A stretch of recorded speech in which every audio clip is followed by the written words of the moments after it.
Hello everyone! For today's video, magluluto tayo ng healthy chicken cordon bleu balls. Yan, akala nyo napaka-komplikado gawin ng cordon bleu, diba? Pero hindi. Actually, napaka-simple niya lang na gawin. Siyempre sa mga ingredients natin, main ingredients is the chicken. Yan, yung may wing and breast part yan na nabili ko. But kukunin lang natin diyan yung breast part. Yan na yung kanyang breast part. Na parang ko na siya. Niremove ko na yung kanyang buto.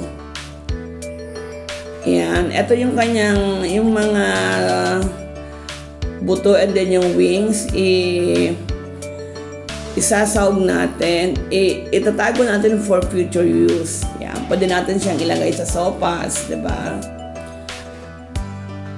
Yan, ikat na muna natin yung karne into cubes, yung chicken meat into cubes, then natin siya, i-food processor.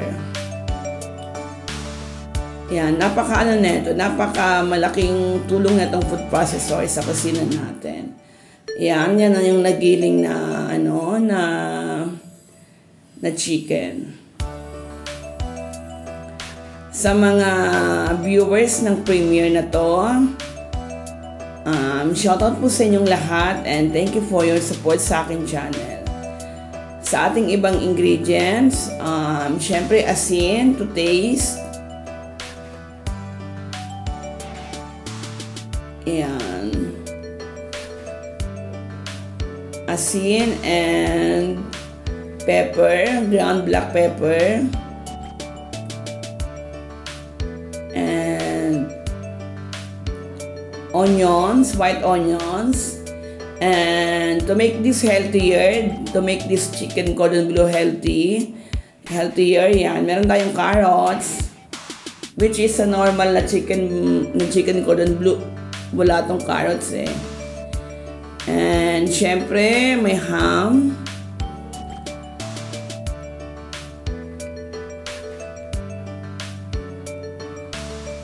And cheese. Yung cheese, kinat ko na siya, in-slice ko na siya into cubes. Kagaya din pala ng ating ham. And syempre harina. Mamaya pang coating natin yan sa balls. Harina, then egg, beaten eggs, and syempre breadcrumbs. Yan, natin yung ibang ingredients, i-food processor na rin natin, yung carrots, and then yung onion, pinagsama ko na. Yan na siya guys, yung galing sa food processor na carrots and then yung onions.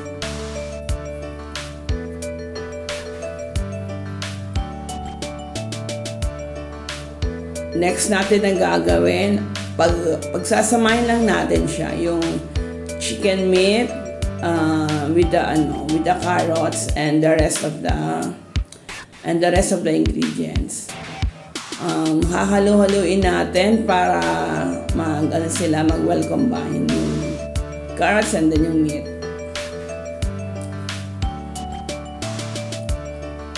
Ayan.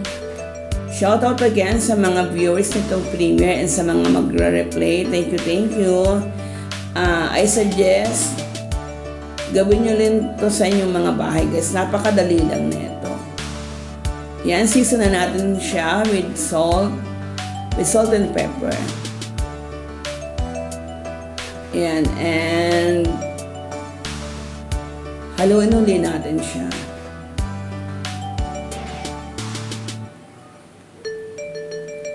Yan, halo ng halo.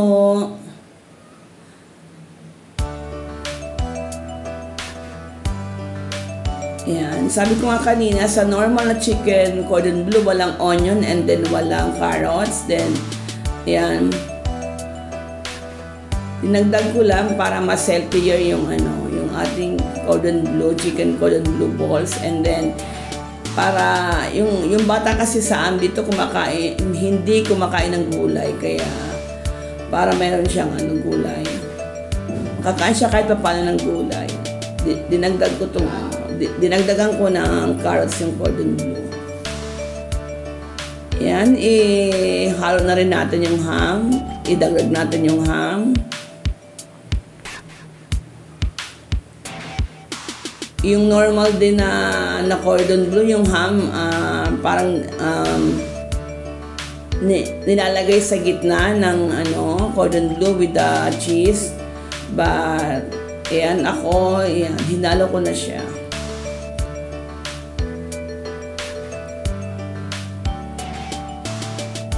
Yan, halo ng halo.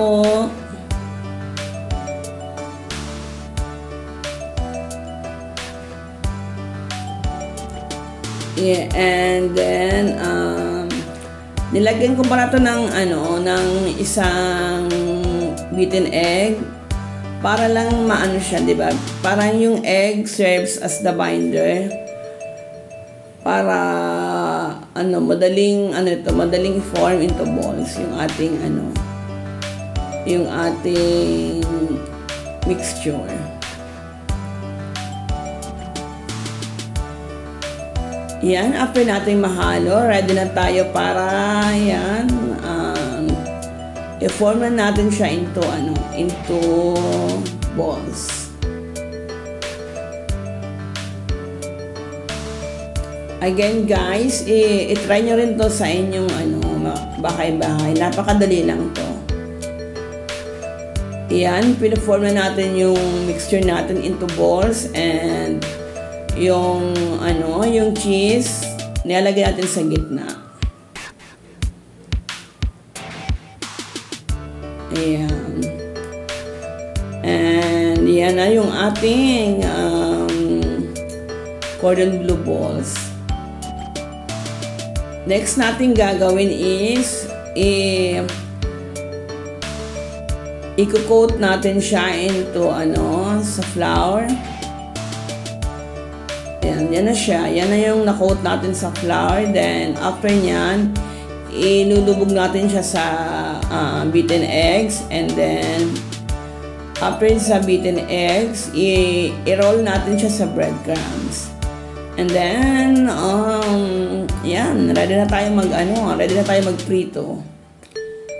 Yan. Sa mainit ng mantika, i-deep fry siya. Medium heat lang yung kanyang flame, kasi para maluto yung niya, 'di ba, yung meat niya, and then madali siya kasi siya masunog yung breadcrumbs. Yan.